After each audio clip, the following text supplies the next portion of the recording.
Cerita silat tak hanya tentang adu senjata dan kesaktian. Cerita silat akan menjadi lebih menarik jika disisipkan kisah cinta. Seintens apapun cerita silat dengan berbagai konfliknya, pasti kita akan melihat bahwa selalu ada cerita cinta yang diselipkan. Dan jika kita melihat tentang kisah cinta dalam cerita silat, ada semacam garis besar yang bisa kita tebak. Khususnya dalam video ini kami akan mengambil contoh menggunakan cerita silat karangan Ho Ping Hu, yang tentu saja, garis besar ini ada dalam semua cerita silat karangan penulis-penulis lain. Apa saja garis besar kisah cinta yang bisa kita temui dalam cerita silat? Sebelum masuk ke pembahasan, kami ingin memberitahu bahwa kalian bisa memberikan donasi pada channel ini melalui tombol thanks. Karena donasi seperti ini akan sangat membantu kami untuk memproduksi video-video lainnya. Sekarang mari kita mulai pembahasannya.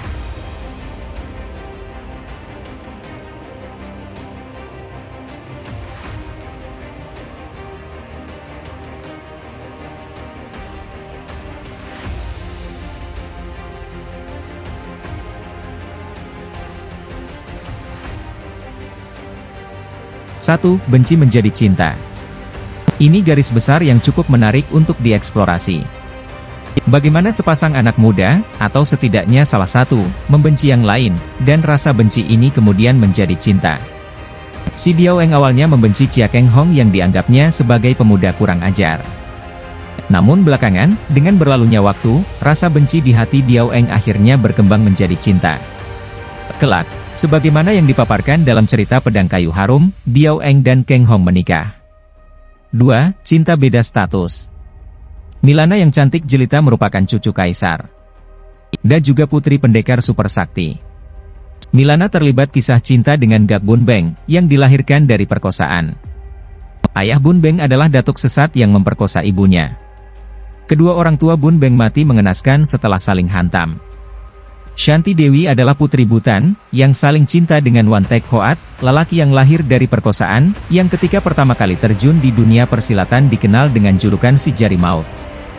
Kim Hue Li adalah putri pemberontak Kim Bo Usin dan dibesarkan oleh seorang datuk sesat sakti di Pulau Neraka, Hek Tiao Lomo. Kisah cintanya dengan Suma Qianli sempat mendapat penolakan, bahkan dari pendekar super sakti Sumahan, ayah Qianli, yang merasa Hue Li tak pantas untuk bersanding dengan Qianli. Kisah cinta yang melibatkan dua pihak yang berbeda status sosial, sangat menarik untuk diceritakan, sebagaimana yang bisa dibaca pada cerita Sepasang Pedang Iblis, kisah sepasang Raja Wali dan jodoh Raja Wali. 3. Beauty and the Beast. Si Leong, berlengan buntung dan bongkok saling cinta dengan gadis cantik Sam Ling, pada cerita Pendekar Bongkok. Sementara dalam kisah Pendekar Buta, Kwa Kun Hong yang buta menjalin cinta dan menikah dengan Hui Kao. Episode cinta yang salah satu pihak merupakan si buruk rupa, sangat menarik bagi pembaca. 4. Cinta segitiga. Kam Han Ki bersama dua adik seperguruannya, Maya dan Hu Xiaogue merupakan murid terakhir tokoh sakti Bukek Xiansu. Ketiganya kemudian terlibat dalam cinta segitiga yang rumit. Kisah cinta mereka berakhir tragis. Maya dan Xiaogue saling serang dan kemudian menghilang di laut, sebagaimana yang dipaparkan dalam cerita Istana Pulau Es. Kisah cinta segitiga juga dilakoni Sumahan, Lulu dan Nirahai. Sempat terpisah selama puluhan tahun, kisah cinta mereka akhirnya berakhir bahagia, sebagaimana yang bisa dibaca pada cerita Pendekar Super Sakti dan Sepasang Pedang Iblis. 5. Teman jadi cinta. Cinta menjadi teman kerap dijumpai dalam cersil karya KPH.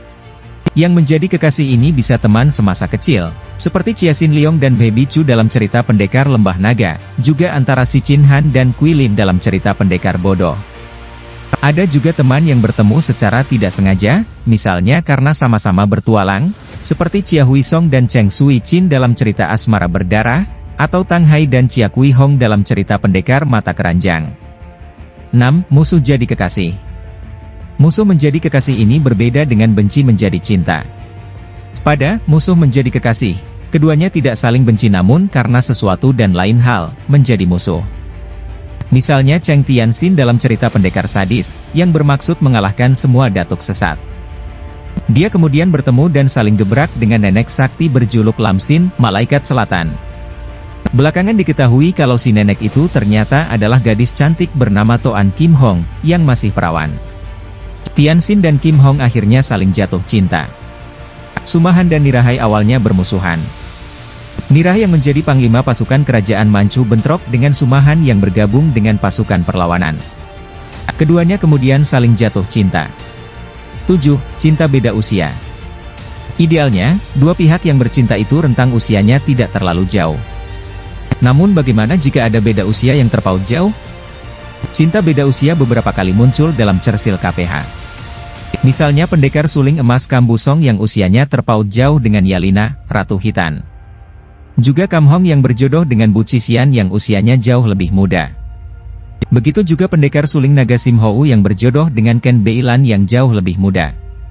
8. Mencintai saudara kandung. Pada suatu kesempatan, Kam Quilan, pendekar cantik berjuluk Mutiara Hitam bertemu dengan laki-laki tampan bernama Talibu dari Hitan. Quilan pun jatuh cinta pada pemuda itu. Di pihak lain, ada pendekar sakti bernama Kam Leong yang juga jatuh cinta pada Quilan.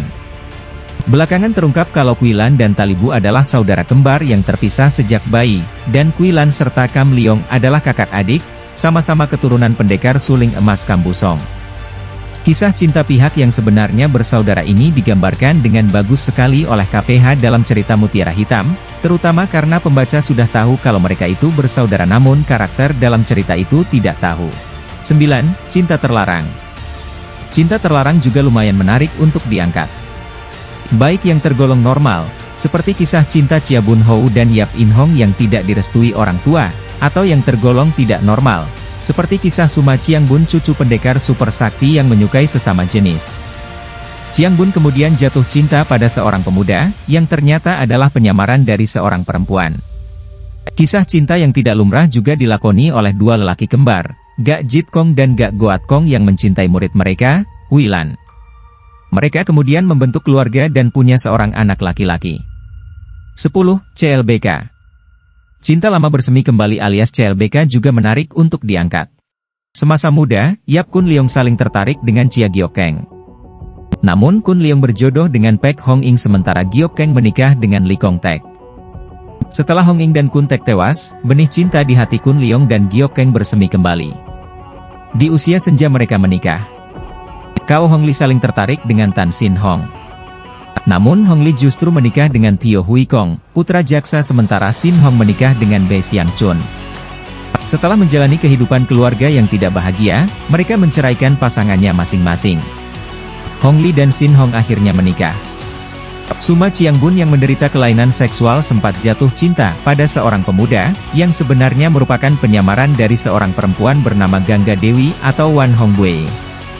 Hong Bui menikah dengan seorang jenderal dan memiliki dua anak.